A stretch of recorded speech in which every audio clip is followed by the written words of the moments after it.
খোদার প্রিয় হতে হলে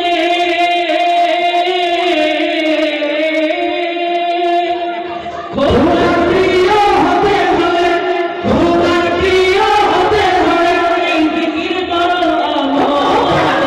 আল্লাহ আল্লাহ বল আল্লাহ বল আল্লাহ আল্লাহ বল আল্লাহ বল যেই নাম জপে ধন্য হলো নবী রাসূল সাহাবারা নবী রাসূল সাহাবারা সেই নাম জপে ধন্য হব কবুল করো আমার খোদা